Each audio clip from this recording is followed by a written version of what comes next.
Fine. So we are starting with polynomials today. Section C. 54 question number.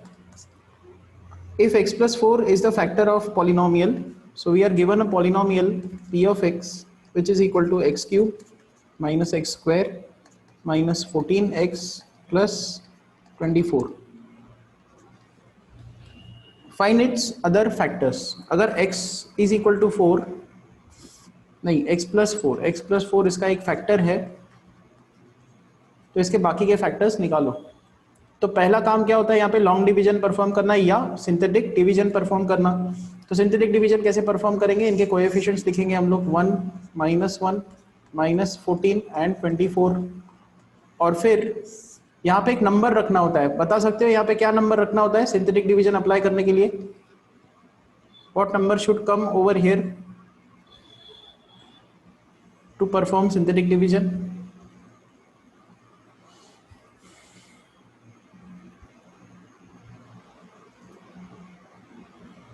क्या नंबर आना चाहिए यहाँ पे?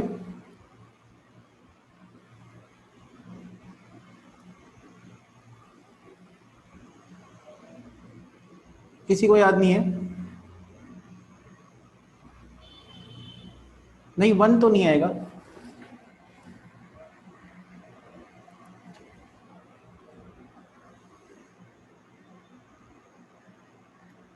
क्या नंबर आना चाहिए? ये देखो, आपका एक जो फैक्टर आपको मिला है तो उसको इक्वेट टू 0 करो। मतलब x की वैल्यू होगी -4, तो यहाँ पे आएगा -4। यहाँ पे -4 रखना होता है। उसके बाद क्या करना होता है, ये जो पहला 1 है उसको स्ट्रेट नीचे शिफ्ट कर देना होता है 1। उसके बाद क्या करना होता है, इन दोनों को मल्टीप्लाई करना होता है। इन दोनों का मल्टीप्लिकेशन है -4, वो यहाँ पे आएगा। फिर इन दोनों को ऐड करो, इन दोनों को ऐड करोगे तो -5 आएगा। उसके बाद इन दोनों को फिर से मल्टीप्लाई करो, इन दोनों को मल्टीप्लाई करोगे तो 5 4 20 आ जाएगा यहाँ पे। फिर इन दोनों को ऐड करो, दैट विल गिव यू 6। फिर इन दोनों को मल्टीप्लाई करना होगा, इन दोनों को मल्टीप्लाई करोगे तो 6 4 24 -24। फिर इन दोनों को ऐड करो, सो दैट इज 0। ये क्लियर है? सिंथेटिक डिवीजन ऐसे परफॉर्म होता है। There are 11 to 10 students, so all of you should comment. Let me know. Feedback बताया करो कि हर एक स्टेप क्लियर हो रहा है नहीं हो रहा।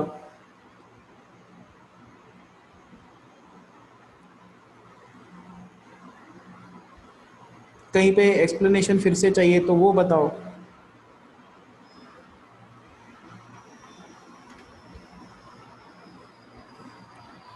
सिर्फ 3 बच्चों ने रिप्लाई दिया है, बाकी बच्चे क्या कर रहे हैं? रिप्लाई करो यार।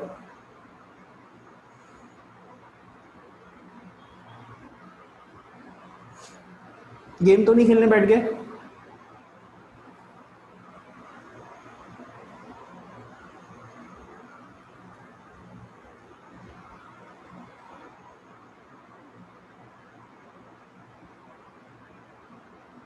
फिर से बताऊं? ठीक है। सिंथेटिक डिवीजन फिर से बताऊं ना?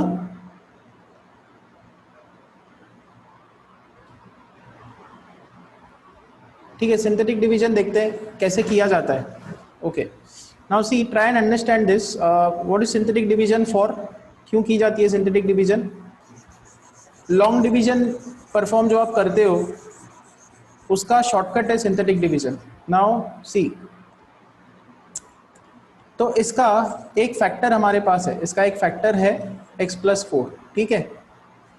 तो लॉन्ग डिवीजन हम लोग ऐसा परफॉर्म करते हैं, x³ - x² - 14x + 24, ऐसे।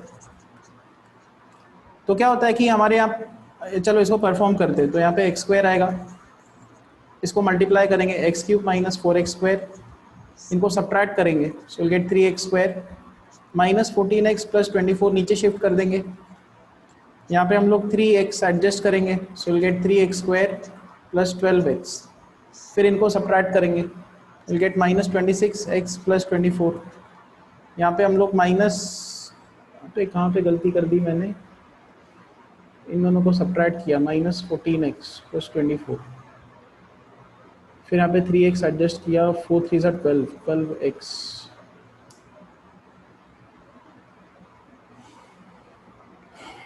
When you subtract this, you get 26x + 24.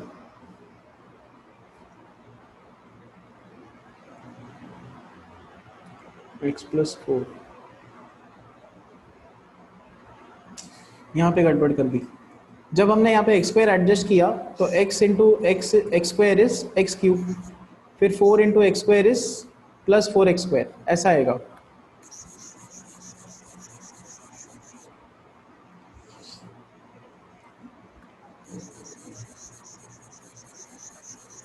फिर से इसको क्लीन लिखते हैं हम लोग, तो x³ - x² - 14x + 24, तो इसको हमको डिवाइड करना है x + 4 के साथ। तो यहाँ पे x² हमने एडजस्ट किया, इस पूरे फैक्टर को इसके साथ जब मल्टीप्लाई करोगे तो यहाँ पे आएगा x³ + 4x², इन दोनों को सब्ट्रैक्ट करोगे तो यहाँ पे आएगा -5x²। ये दोनों टर्म्स नीचे शिफ्ट करेंगे, -14x + 24, फिर यहाँ पे हम लोग -5x एडजस्ट करेंगे, फिर इसको इसके साथ मल्टीप्लाई करेंगे तो विल गेट -5x² - 20x, फिर इनको सब्ट्रैक्ट करेंगे तो विल हैव 6x + 24, फिर यहाँ पे हम लोग +6 एडजस्ट करेंगे और इन दोनों को जब मल्टीप्लाई करेंगे तो यहाँ पे आएगा 6x + 24, यहाँ पे 0 आता है। नाउ ऑब्जर्व, यहाँ पे ये 0 क्या है, रिमाइंडर, और ये क्या है, कोशेंट। यही जो चीज़ें हैं ये हम लोग बहुत फटाफट निकाल सकते हैं सिंथेटिक डिवीजन से। सिंथेटिक डिवीजन में क्या करना होता है, इसके कोएफिशिएंट्स लिखने होते हैं। x³ का कोएफिशिएंट है 1, x² का कोएफिशिएंट है -1, x का कोएफिशिएंट है -14 और कांस्टेंट टर्म है 24। और फिर यहाँ पे एक फैक्टर जो आपके पास है उसको इक्वेट टू 0 करो, x + 4 equate to 0, so you get x = -4, यहाँ पे आएगा -4। इस 1 को नीचे शिफ्ट करना है 1, इस नंबर को इसके साथ मल्टीप्लाई करना है, दैट इज -4, फिर इन दोनों को ऐड करना है, दैट इज -5, फिर इन दोनों को मल्टीप्लाई करना है, दैट इज 20, फिर इन दोनों को ऐड करना है 6, इन दोनों को मल्टीप्लाई करना है -24, इन दोनों को ऐड करना है, दैट इज 0। तो ये वाला जो रिमाइंडर आपको यहाँ पे मिला था वो यहाँ पे आपको मिल रहा है, दिस इज रिमाइंडर। और ये जो कोशेंट आपको यहाँ पे मिला था, कोशेंट, वो आपको यहाँ पे मिल चुका है, आपको बस यहाँ पे बिल्ड करना होगा उसको। तो 1x² लिखना होगा, 1x², फिर -5x लिखना होगा और फिर एंड में जाके +6 लिखना होगा। तो ये कोशेंट यहाँ पे देखो, जो लॉन्ग डिवीजन में मिला था वो यहाँ पे आ गया, रिमाइंडर जो यहाँ पे आया था वो यहाँ पे आ गया। अब क्लियर है, बताओ ये कैसे आता है?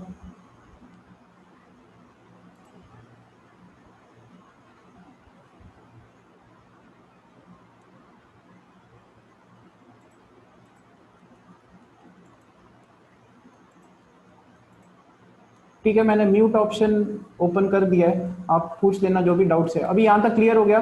जितना हो सके चैट बॉक्स में ही बताओ आपके फीडबैक्स, कहीं कोई क्वेश्चन पूछना हो तो आप अनम्यूट करके पूछ सकते हो। अच्छा, यहाँ तक क्लियर है सब? ठीक है। Now for this particular sum we were given a polynomial p of x which is equal to x³ - x² - 14x + 24, and इसका एक फैक्टर हमको दिया था x + 4। हमने सिंथेटिक डिवीजन परफॉर्म की और हमने इसका लॉन्ग डिवीजन का आंसर निकाला कि जब आप इसको लॉन्ग डिवाइड करोगे x + 4 के साथ तो यहाँ पे कोशेंट आएगा x² - 5x + 6 और रिमाइंडर आने वाला है 0। तो हम लोग अब क्या यूज करेंगे, dividend, this is dividend is equal to divisor into quotient plus remainder, वो लिखेंगे हम लोग। So this is dividend, dividend is divisor into quotient plus remainder, remainder is 0। तो +0 का तो कोई मतलब ही नहीं होता, उसको हम लोग हटा देंगे। अभी इन्होंने क्या बोला है कि इसके रिमेनिंग फैक्टर्स निकालो, तो रिमेनिंग फैक्टर्स यहाँ पे निकालेंगे हम लोग x प्लस 4। अभी यहाँ पे रिमेनिंग फैक्टर्स छुपे हुए हैं, यहाँ पे हमको फैक्टराइजेशन अप्लाई करना पड़ेगा। बता सकते हो इसको कैसे फैक्टराइज करें? ये 5 को क्या लिखना होगा आप लोग बताओ अब, कि ये क्वाड्रेटिक जो फैक्टर है x² - 5x + 6 उसको फैक्टराइज करना है, तो 5 को क्या लिखना होगा? नहीं, 6 - 1 नहीं लिखना होगा, यहाँ पे 6 जो है लास्ट का नंबर उसको लिखो 2 × 3, और 2 + 3 5 होता है, तो यहाँ पे आएगा x² - 2x - 3x + 6। फिर आपको इनको ग्रुप करना पड़ेगा, इसको ग्रुप करो, इसको ग्रुप करो। सो this is x + 4 inside the bracket. When you group this, take common terms out. x एक कॉमन निकल रहा है तो यहाँ पे x - 2 आएगा। Now when you group this, -3 common निकालेंगे तो x - 2 आ जाएगा। अभी इन दोनों में क्या कॉमन दिख रहा है देखो, x - 2 कॉमन दिख रहा है, तो x - 2 और बचा हुआ टर्म है x - 3। ऑलरेडी यहाँ पे x + 4 दिया हुआ था। So this is it's complete factorisation. ये एक फैक्टर दिया हुआ था, हमने ये बचे हुए 2 फैक्टर्स निकाले हैं। क्यूबिक एक्सप्रेशन है तो उसके 3 फैक्टर्स होंगे। ये देखो यहाँ पे क्यूबिक एक्सप्रेशन है तो उसके 3 फैक्टर्स है, factor 1, factor 2, factor 3। Entire some is clear now. ये बहुत कॉमन सम्स है, ये मतलब आते ही आते हैं एग्जाम्स में। पॉलिनोमियल चैप्टर, उसमें क्यूबिक एक्सप्रेशन दे देंगे और आपको बोलेंगे इसके एंड टू एंड रूट्स निकालो। ये तो उन्होंने सी सेक्शन का समय इसलिए एक रूट देके रखा था, x + 4 देके रखा था। अदरवाइज क्या होता है कि सारे रूट्स आपको इसमें निकालने होंगे, कोई भी दिया हुआ नहीं होता उसमें। ठीक है, will move on to the second next sum of this, that is 55। देखो ये 55 उसमें सीधा सीधा बोला है कि फैक्टराइज करो। तो we are given a polynomial fx 2x³ - 3x² - 17x + 30। ऐसे सम्स में क्या करना होता है, जहां पे कुछ भी दिया नहीं है तो आपको ये लास्ट का टर्म पकड़ना है 30, उसके सिंपल फैक्टर्स निकालो। उसका सिंपलेस्ट फैक्टर है 1 - 1, फिर नेक्स्ट सिंपलेस्ट फैक्टर है 2 - 2, फिर नेक्स्ट सिंपलेस्ट फैक्टर है 3 - 3, और ऐसी बहुत बड़ी लिस्ट है इसकी। तो हमको ये बेसिक जो सिंपल फैक्टर्स है वहां से स्टार्ट करना होगा। f(1) निकालना होगा, x की वैल्यू 1 पुट करनी होगी। सो दिस इज 2 - 3 - 17 + 30। देखो ये कितना आता है, आप लोग भी कैलकुलेट करो। This is -1 + 13 which is 12। So this is not equal to 0। 0 नहीं आया, हमको 0 लेके आना है। ऐसा वैल्यू ढूंढना है कि जहां पे ये फंक्शन f 0 बने। 2 की वैल्यू पुट करके देखते हैं, f(2), तो 2 × 2³ दैट इज 8 -3 × x की वैल्यू 2 हमने पुट की, 2² दैट इज 4। इसमें हम लोग सब्स्टिट्यूट कर रहे हैं x की value, -17 × 2 + 30, this is 16 - 12 - 34 + 30, this is +4 - 4, this is 0। 0 आया। तो आप क्या लिख सकते हो यहाँ पे कि x का वैल्यू 2 पुट करने पे फंक्शन 0 बना, ये पॉलिनोमियल 0 बना। तो x = 2 क्या होना चाहिए, इसका 0 होना चाहिए। इट्स अ 0 ऑफ fx, या इसको आप बोल सकते हो रूट ऑफ fx। इस पॉलिनोमियल का ये रूट है या इसका 0 है, मतलब इसको 0 बनाता है वो। तो x - 2 क्या होना चाहिए इसका, अगर x = 2 इसका 0 है तो x - 2 क्या होना चाहिए, ये बताओ। वर्डिंग क्या होनी चाहिए, x - 2 शुड बी इट्स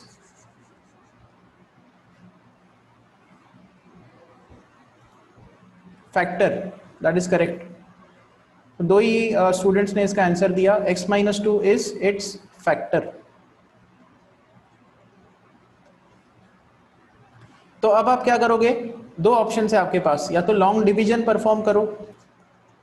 एक फैक्टर जब पता हो किसी पॉलिनोमियल का तो आप उसको लॉन्ग डिवीजन परफॉर्म करो, तो आपको यहाँ पे डिवाइस कोशेंट मिल जाएगा यहाँ पे, और फिर यहाँ पे रिमाइंडर आपको मिल जाएगा।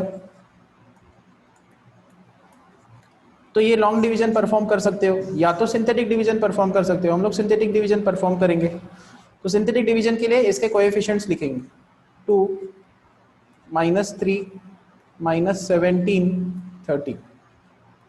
और फिर यहाँ पे नंबर बताओ, यहाँ पे नंबर क्या आना चाहिए सिंथेटिक डिवीजन परफॉर्म करने के लिए? सब लोग आंसर दो। What number should come over here to perform the synthetic division?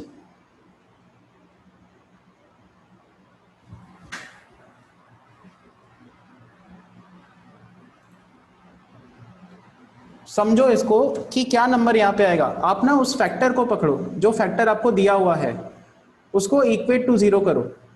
इसको इक्वेट टू 0 करोगे तो आपको क्या मिलेगा? x का वैल्यू 2 मिलेगा, जो कि यहाँ पे है। देखो इसका एक 0 या रूट लगता है तो डायरेक्टली ये वाली उठानी होती है, बट अगर फैक्टर दिया हुआ हो तो उसको इक्वेट टू 0 करना पड़ेगा और फिर x की वैल्यू निकालनी पड़ेगी। ये वैल्यू यहाँ पे आती है 2। अब सिंथेटिक डिवीजन परफॉर्म करके मुझे यहाँ के नंबर्स बताओ। यहाँ पे नंबर क्या आ रहा है, यहाँ पे नंबर क्या आ रहा है, एंड यहाँ पे तो डेफिनेटली 0 आना चाहिए, यहाँ पे 0 ही आएगा। तो बताओ अब वो जो 3 ये है, ये आंसर्स क्या आ रहे हैं आपके?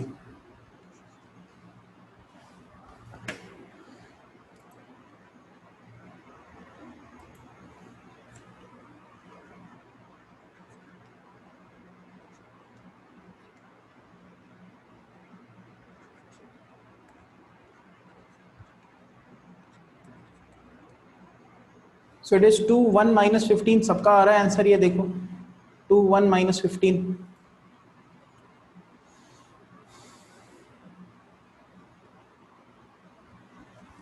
जिन जिन का ये आंसर आ रहा है please right it in chat box, ये आपका आंसर आ रहा है।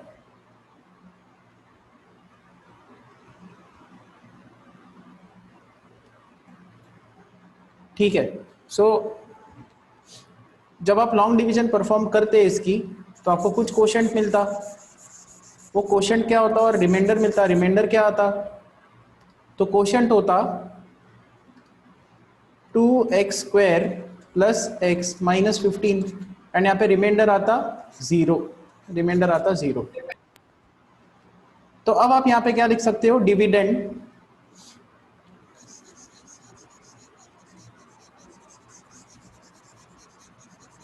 so now what you can write over here is dividend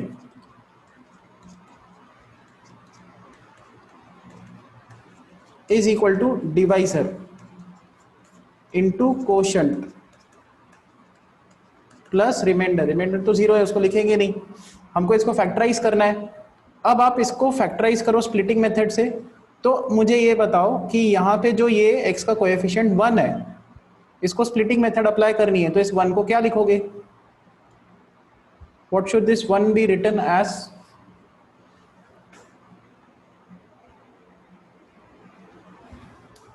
देखते हैं किन किन को आता है ढंग से फैक्टराइज करना।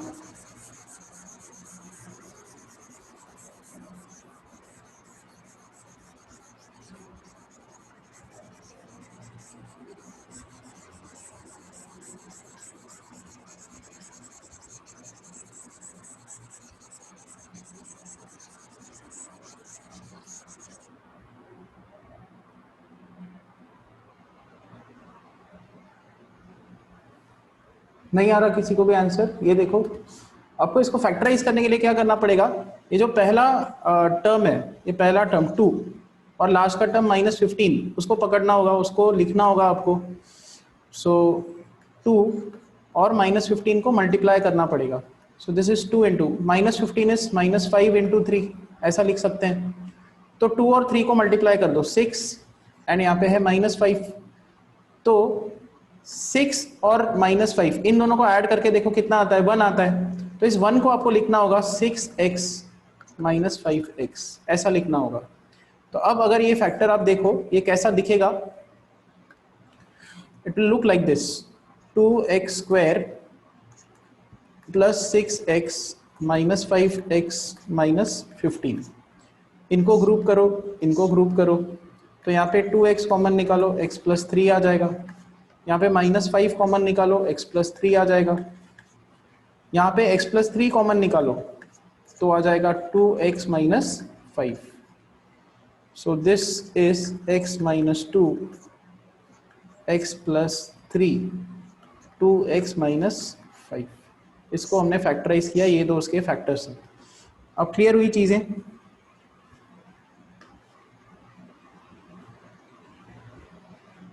ये सम क्लियर हुआ?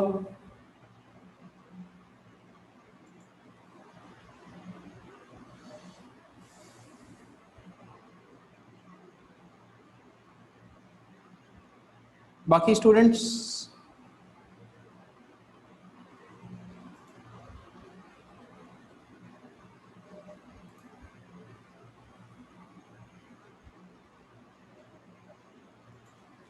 अच्छा, ये इजी लग रही हैं चीजें तो मैं डायरेक्ट डी सेक्शन पे जा सकता हूँ। आपको लग रहा है कि ये कुछ गेन मिल रहा है ये सम डिस्कस करके या नहीं, या किसी और ही चैप्टर पे जाना है? कि कोई आंसर दे नहीं रहा है, आपको गेन मिल भी रहा है कि नहीं, मुझे कुछ क्लियर पता नहीं चल रहा है। आपको ऐसा लग रहा है कि आ, ये करें ना सी सेक्शन इसका पॉलिनोमियल का? हाँ ठीक है, चलो नेक्स्ट क्वेश्चन इज 56 फैक्टराइज। वैसे है ये सब इंपॉर्टेंट क्वेश्चन है। 56 now 9x² + 4y² + 16z² + 12xy - 16yz - 24xz, इसको करना है फैक्टराइज। वैसे यहाँ पे कौन सा फॉर्मूला लगेगा? यहाँ पे आपको ये वाला फॉर्मूला लगाना है, x + y, हमको ये वाला फॉर्मूला लगाना है, x + y + z the whole square, it is x² + y² + z² + 2xy yz zx, ये वाला फॉर्मूला हमको अप्लाई करना है। तो एक एक करके स्टेप्स क्या होते हैं यहाँ पे, टू मूव लाइक दिस। पहले इसको ऐसा लिखो 3x द होल स्क्वायर, फिर इसको लिखो 2y द होल स्क्वायर, फिर इसको ऐसा लिखो 4z द होल स्क्वायर। फिर अगला टर्म ये जो है इसमें 2 कॉमन निकालना होता है, सो 2 कॉमन निकालो तो 6xy - 8yz - 12xz। हर एक स्टेप के बाद मैं आपको पूछूंगा क्लियर हुई कि नहीं चीज़ें, क्योंकि इंपॉर्टेंट सम है और हर एक स्टेप कुछ इंपॉर्टेंस कैरी करता है। तो ये स्टेप क्लियर हुआ फर्स्ट वाला।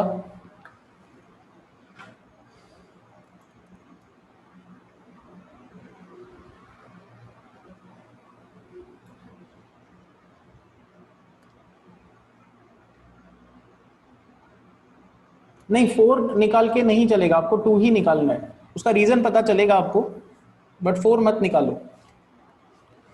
ठीक है, नेक्स्ट स्टेप इज सी, आपको ना कोएफिशिएंट ग्रुपिंग करना है। कोएफिशिएंट ग्रुपिंग क्या होता है ये देखो, आप ये देखो कि x के साथ क्या करना है। x के साथ उसका फ्रेंड क्या है, 3 है, y के साथ उसका दोस्त कौन सा है, 2 है, और z के साथ 4 है। तो हम लोग को सेम चीज यहाँ पे लगानी होगी, दोस्त दोस्त को मिलाना होगा, ऐसा समझ लो आप। तो we'll write it like this, 3x the whole square plus 2y the whole square plus 4z the whole square plus 2 times, now x के साथ 3 दिखना चाहिए तो ये 6 को ब्रेक करेंगे, 3x, और y के साथ 2 दिखना चाहिए तो 2y, 6 को ब्रेक कर दिया। सेम चीज यहाँ पे माइनस साइन, y के साथ 2 दिखना चाहिए तो 8 को लिखेंगे 2y, एंड 8 का जो एक 4 बचा 4z, ऐसा लिख देंगे। फिर यहाँ पे माइनस, x के साथ 3 चाहिए और z के साथ 4 चाहिए तो 12 को ब्रेक कर दिया। अब बताओ ये स्टेप क्लियर हुआ?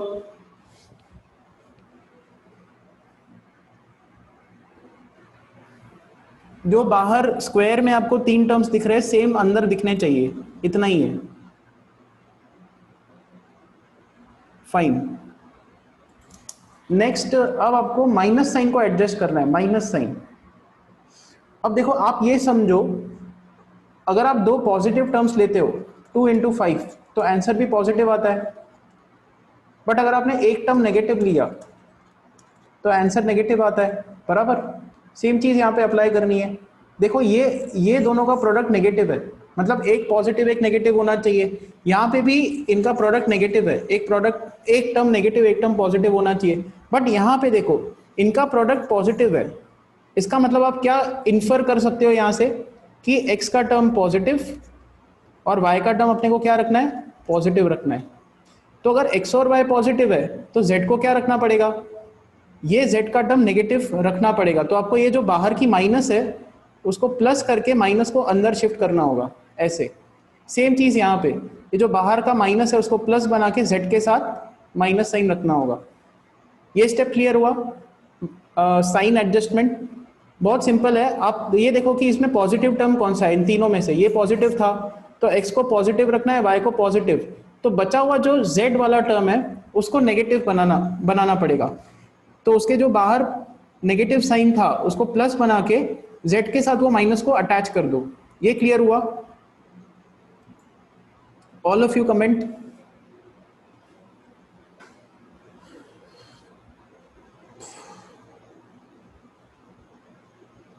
Okay, so majority of you have, all of you have understood this. Now next step क्या होता है, बस लास्ट एक फाइनल स्टेप अब बच गया है। वो क्या है, देखो -2 का स्क्वायर एंड +2 का स्क्वायर सेम ही आता है, 4 ही आता है।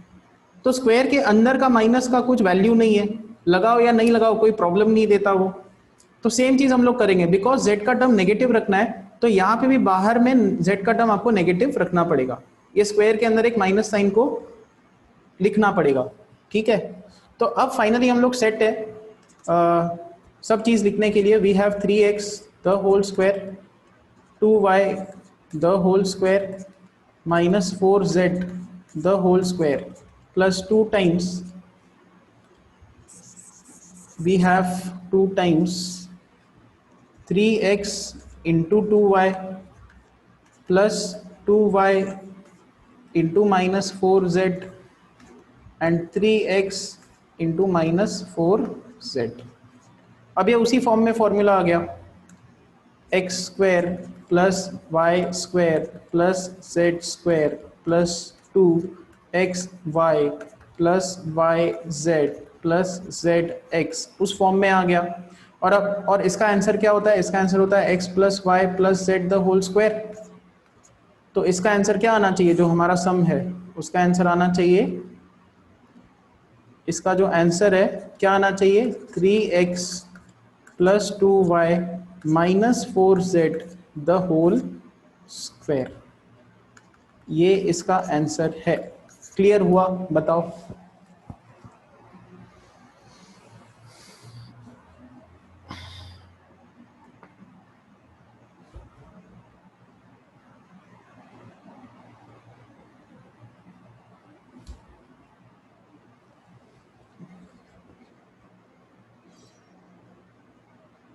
ओके तो बिल्कुल अगला सम इसके जैसा ही है, वो ट्राई करके देखते हैं।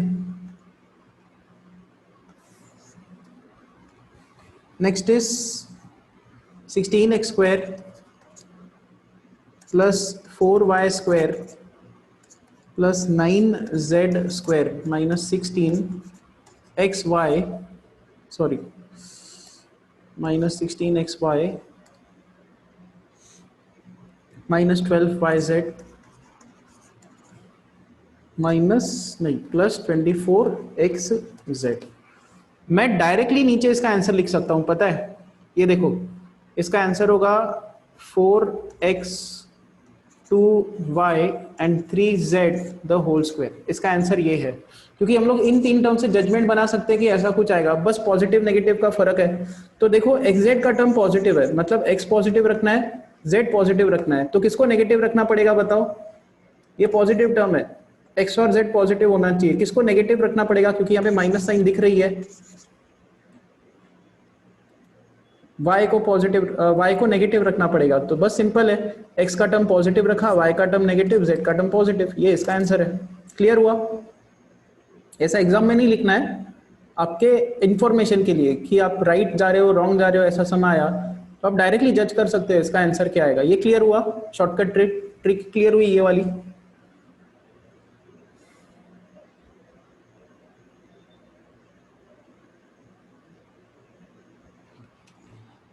ठीक है, अब आप क्या कर सकते हो, बीच के स्टेप्स फिल करना स्टार्ट कर दो।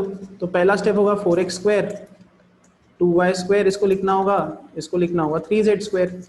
यहाँ पे +2 कॉमन निकालना होगा, यहाँ पे -8xy आ जाएगा, यहाँ पे -6y आ जाएगा। एकदम मैं एक्सप्रेस की तरफ भागूंगा इसमें, ठीक है। सो दिस इज 12xz आ जाएगा। अब हम लोग क्या करेंगे यहाँ पे कि कोएफिशिएंट एडजस्टमेंट करेंगे, 4x² 2y² 3z² +2, यहाँ पे x के साथ 4 चाहिए तो 4x minus 2y, minus y के साथ 2 चाहिए तो 2y, एंड z के साथ 3z, और फिर x के साथ चाहिए 4 तो 4x एंड 3z। फिर हम लोग क्या करेंगे, माइनस को एडजस्ट करना स्टार्ट कर देंगे, y के साथ लगा देंगे, क्योंकि हमने देखा कि एग्जैक्ट टर्म पॉजिटिव है तो x को पॉजिटिव रखा, z को पॉजिटिव, y को नेगेटिव, यहाँ पे माइनस साइन, ये प्लस हटा के यहाँ पे नेगेटिव, ये प्लस हटा के यहाँ पे नेगेटिव, ठीक है। So now this becomes 4x the whole square minus 2y the whole square 3z the whole square plus 2 times 4x into minus 2y,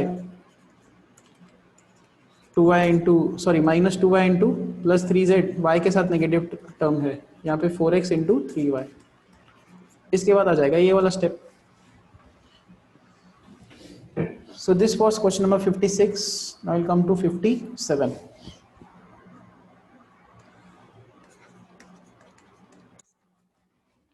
Factorize the following: 1 minus 64a cube minus 12a plus 48a square। अब ना यहाँ पे cube वाले फॉर्मूले लगने वाले हैं, ए और माइनस साइन दिख रही है। चलो ये देखते हैं, A plus B the whole cube का formula, it is A cube plus B cube plus 3ab into A plus B, ऐसा होता है। अब आप क्या कर सकते हो, फिर ये वाला फॉर्मूला होता है कि minus B the whole cube, it is A cube minus B cube minus 3ab into A minus B. तो सेम चीज ना यहाँ पे आप शॉर्टकट मेथड लगा सकते हो। एक यहाँ पे बहुत सारे टर्म्स दिख रहे हैं तो आप ना क्यूब वाले टर्म्स को पकड़ो। यहाँ पे क्यूब वाले दो टर्म्स है, एक है ये 1 को हम लोग लिख सकते हैं 1 क्यूब, और यहाँ पे है दूसरा ये वाला 64 ए क्यूब। दो क्यूब वाले टर्म्स को हमने पकड़ लिया तो डायरेक्टली मैं इसका आंसर लिख सकता हूँ। इसका आंसर होगा 1 minus 8a the whole cube, ये इसका आंसर है। क्यों? क्योंकि ये देखो यहाँ पे a क्यूब है, यहाँ पे b क्यूब है, तो यहाँ पे क्यूब रूट आता है, देखो a आता है, यहाँ पे b क्यूब है तो यहाँ पे b आता है, माइनस साइन है तो यहाँ पे माइनस साइन आती है, और यहाँ पे आता है क्यूब। सेम चीज हमने की, ये a cube minus B cube है और आगे के टर्म्स को निगलेक्ट कर दिया, डायरेक्टली इसका हमने आंसर लिख दिया। अब बीच के स्टेप्स हम लोग फिल इन करेंगे, बट मुझे ये बताइए डायरेक्ट अप्रोच क्लियर हुआ? बिना कुछ किए डायरेक्टली आंसर को जज करना, ये पार्ट क्लियर हुआ? How to fill those middle steps we'll see.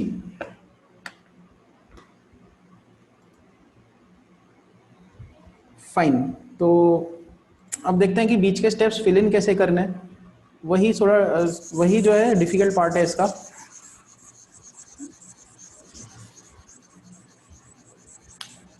Fine, so will start with this. 1 को लिखा 1 क्यूब, तो यहाँ पे आएगा 1 क्यूब माइनस 64 को लिखेंगे 8a द होल क्यूब, ऐसा लिख देंगे माइनस। हम लोग ऑब्जर्व भी करते जाएंगे फॉर्मूले को, a minus B the whole cube का जो फॉर्मूला है उसमें a cube minus B cube minus 3ab into A minus B. तो इंपॉर्टेंट टर्म है ये 3 वाला, तो बाहर अपने को 3 चाहिए रहेगा, वो भी माइनस साइन के साथ। तो इसमें हम लोग क्या करेंगे, इन दोनों टर्म्स में से -3 कॉमन निकालेंगे। तो -3 अगर कॉमन निकाला तो यहाँ पे 4a माइनस 16a स्क्वायर ऐसा आ जाएगा। तो ये फर्स्ट स्टेप क्लियर हुआ, फर्स्ट स्टेप। डाउट हो तो बताओ फर्स्ट स्टेप में। बहुत सिंपल है, हमने इन दोनों टर्म्स में से -3 कॉमन निकाला क्योंकि यहाँ पे 3 दिखता है फॉर्मूले में।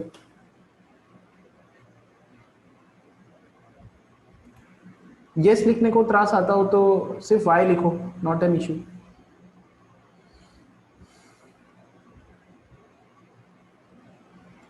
ठीक है, आगे बढ़ते हैं। तो ऑब्जर्व करो, ए क्यूब और बी क्यूब का टर्म यहाँ पे ए और बी दिखता है, ए और बी दिखता है, मतलब 3 के साथ और क्या दिखना चाहिए? 3 के साथ नहीं, मैंने यहाँ पे गलती कर दी है। 64 का क्यूब रूट क्या होगा? 64 का क्यूब रूट 4 होता है, 4। यहाँ पे 4a द होल क्यूब लिखना पड़ेगा। हाँ, अब 3 के साथ यहाँ पे बाहर क्या दिखने चाहिए? कौन से 2 टर्म्स दिखने चाहिए?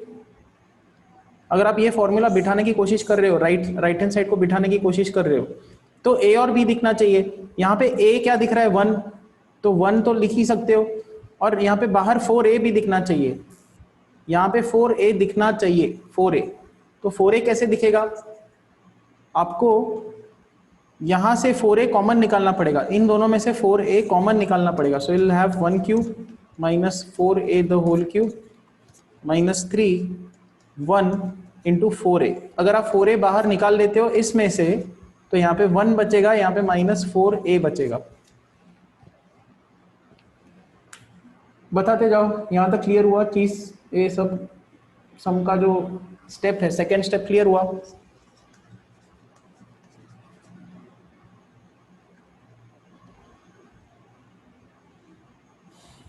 फाइन। सो नाउ कुछ कुछ यहाँ पे चीजें बनती जा रही हैं। ये देखो, ये ए क्यूब माइनस बी क्यूब जैसे दिख रहा है, -3ab भी दिख रहा है, और यहाँ पे a माइनस बी भी दिख गया, पूरा फॉर्मूला बैठ गया यहाँ पे। तो अब आंसर क्या आएगा यहाँ पे? Final answer is a minus B the whole cube. ये इसका आंसर है। Okay, next is question number 57 का 2। So which is we want to factorize 8p cube plus 12 by 5p square plus 6 by 25p plus 1 by 125, सब plus के terms है। तो final answer इसका क्या होगा? 2p, यहाँ पे क्यूब का टर्म है, यहाँ पे क्यूब का टर्म है, 2p plus 1/5 the whole cube. ये इसका आंसर है। ये क्लियर हुआ? शॉर्टकट, क्यूब के टर्म्स पकड़ो, ये 1 और ये 2 क्यूब के टर्म्स है। इसका क्यूब रूट लगाओ, इसका क्यूब रूट लगाओ, ब्रैकेट क्यूब, ये इसका आंसर है। बीच के स्टेप्स हम लोग लिखेंगे, बट यहां तक क्लियर हुआ? ये नेक्स्ट लेक्चर में ही देखना पड़ेगा, अभी टाइम अप हो रहा है हमारा। At least let me know, did you get this shortcut final step?